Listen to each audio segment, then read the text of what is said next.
A very warm welcome to all of you to the India Construction Week 2020. I would like to begin by thanking CIDC for giving me this wonderful opportunity to present to you a way forward for the sector, its revival, and the people involved with it in COVID times.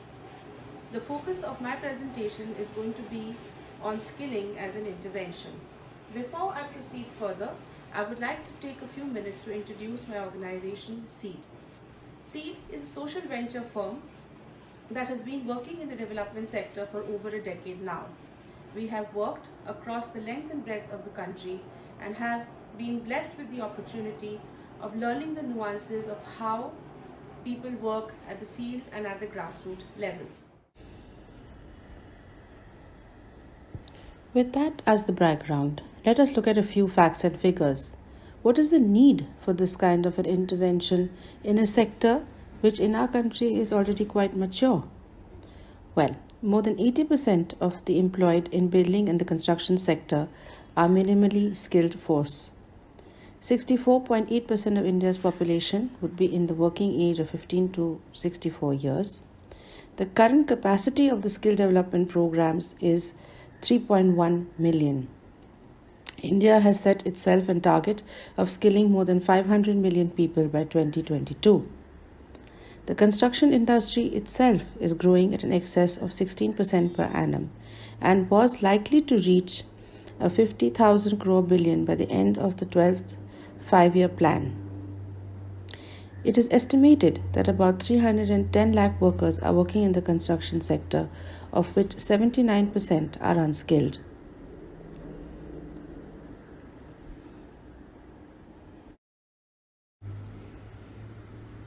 What is the impact of such a large population of unskilled and underskilled workforce within a sector that is already stressed?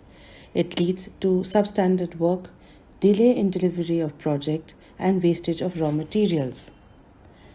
Having said that, another set of challenges which faces the construction workers is lack of awareness, testing and recognition of their skills, focus on practical training, and with the advent of COVID now, more than ever, integration of new technologies.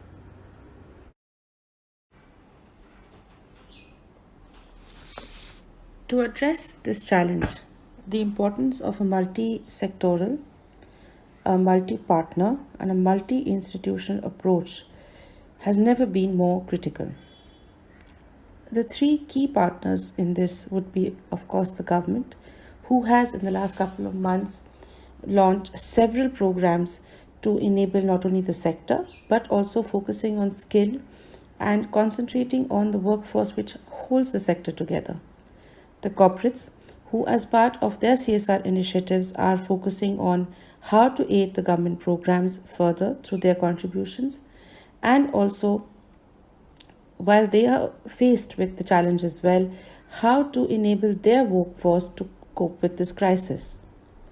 Then there are implementing agencies, social sector organizations, social impact organizations who are the ears to the ground, the last mile on the ground who actually would be implementing all these programs.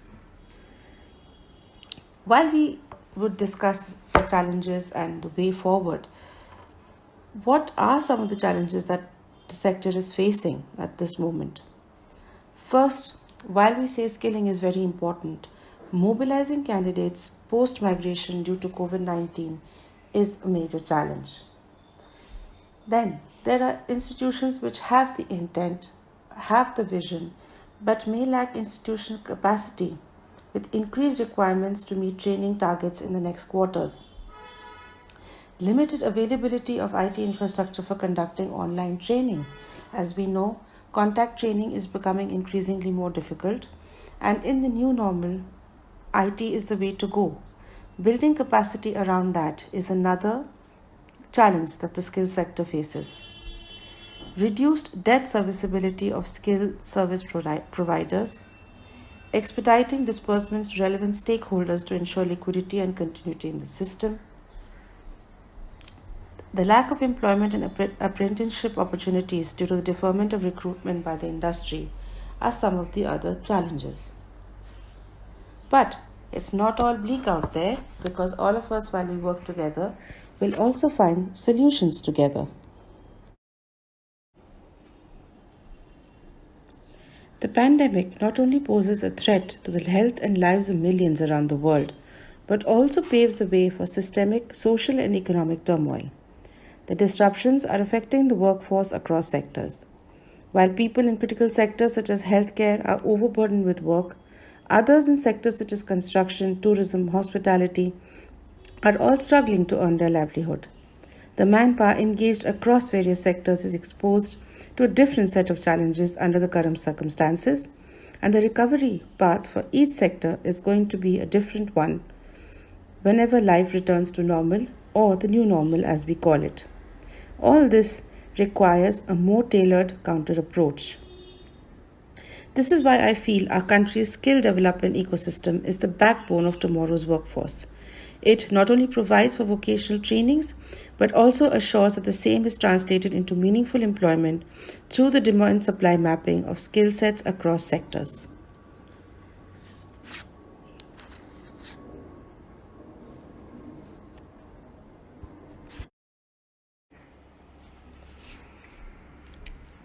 With multi sector partners becoming the way forward, how do we leverage these partnerships to achieve immediate results and ensure strengthened capacity in the long term? The first thing first, upskilling of students to respond to COVID 19. This requires a major relook at curriculum and integration of more and more IT related interventions, which would enable them to pick up skills while not having contact classes as a mandate. Second, to fast track assessments to respond to COVID 19.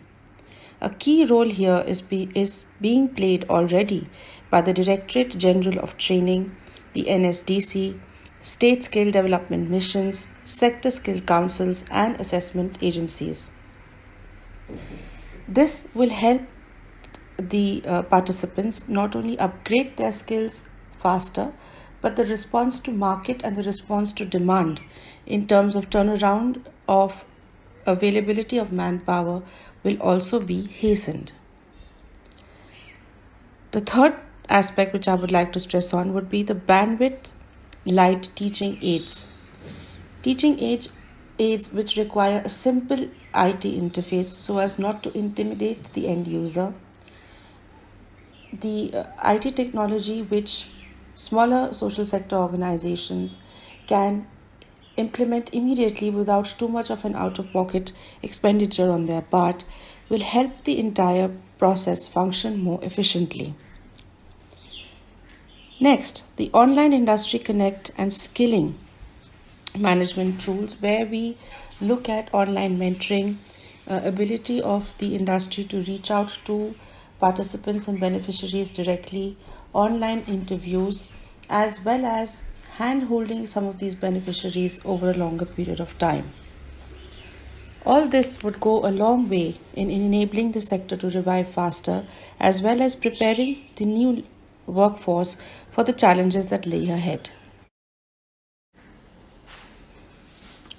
Having explored and outlined most of the challenges that face us, it's time to elucidate on the solutions. The solutions can be divided into two folds.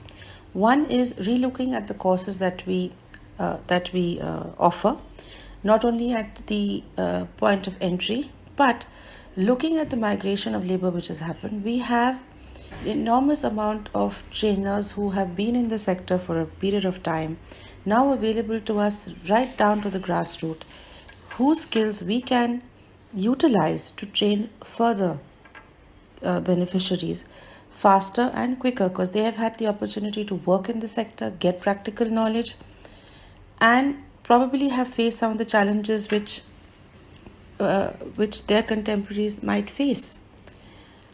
In my opinion, some of the courses that we can look to offer would be, in terms of reskilling and upskilling, could be painting, tunnel boring machines with the number of projects on highways, etc. coming up, bar bending, tiling, masonry, so on and so forth.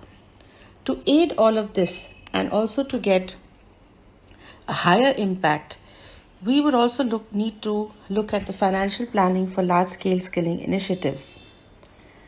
For example, there are an innumerable amount of government programs that have been launched to help beneficiaries not only in the construction sector but trainees who are now wanting to be trained, reskilled, and be a part of the workforce. The awareness creation around these programs is something that we can all work together, because though the projects have been launched and the government is doing its best, but the private sector can also come in and help spread the message faster and wider. Funding assistance for skill business to inject liquidity into the skills ecosystem, to support skill service providers and ensure continuity of skilling initiatives is another important aspect. Further, a fund for digital interventions, for example, funding support for development of robust digital models across the value chain, that is, training, delivery, assessment, and placement, will enable organizations, small and big, to adapt faster, train their people faster so as to have a quicker outreach. Last but not the least, budgeting for MSDE to expedite planned initiative, ensuring fund availability and access for launching planned activities is another important aspect where directives from Government of India on budget utilization, the private sector putting in their contribution through their CSR funding, quicker and more robust implementation of the development schemes which are already in place is something which will help us all overcome the current situation. It is at inflection points like this where we are forced to think, rethink, re-energize and regroup. The construction industry today wants each one of us to think out of the box, contribute not only in terms of money, but in terms of intellect, in terms of new ideas that can set the sector ablaze again. With that,